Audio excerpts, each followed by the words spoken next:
What's up, everyone? Coach Nick.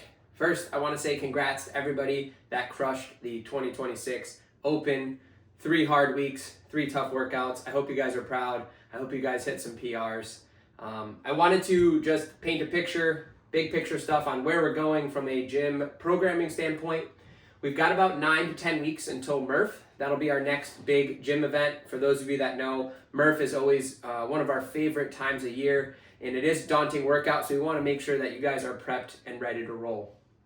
The Open tends to be really intense and usually can kind of create some nagging injuries, some bumps and bruises. So what we want to do is we are going to take the next 3 weeks and we're going to do a little bit of a rebuild cycle.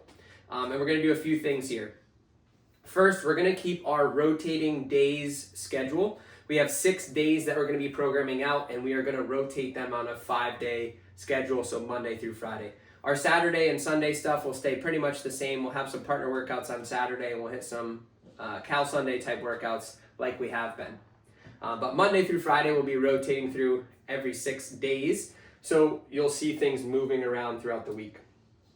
Number 2, we're going to lower the intensity a bit in terms of movement speed and weights, and we're going to focus on a little bit more movement quality and time under tension. This is going to do a number of things, but the big thing is it's going to help us to get strong, and it's going to help clean up some of those little nagging injuries that people may have. The goal here for this next 3 weeks is put the emphasis on moving well, put the emphasis on feeling control throughout the movement.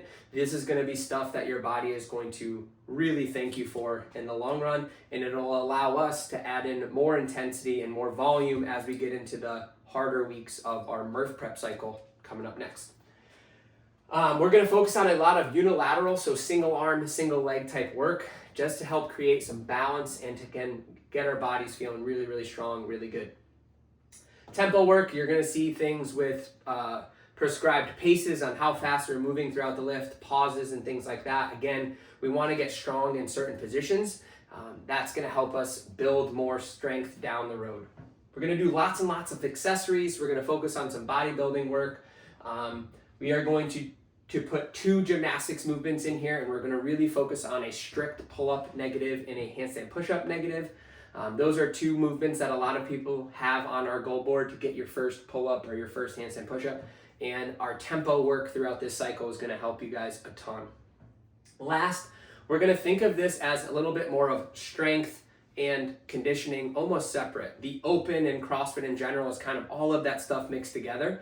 And what we're going to try to do for the next 3 weeks is separate those a little bit. So we've got a little bit more control on our strength work. You can get to practice your skills and focus on technique. And then we're going to pick some movements for conditioning that are simpler, or movements that are lighter that you can really push hard on, and there's no kind of skill or bottleneck there, so you guys can just put the pedal down and go. I think this should be a nice change of pace for the next 3 weeks. Let this be 3 weeks where you can recover and feel good. I almost want you guys to feel hungry to really kind of let it rip by the end of this 3-week phase, because we're moving into a Murph prep cycle, which is going to be lots and lots of fun. So 3 weeks, we'll see you guys on the leaderboard.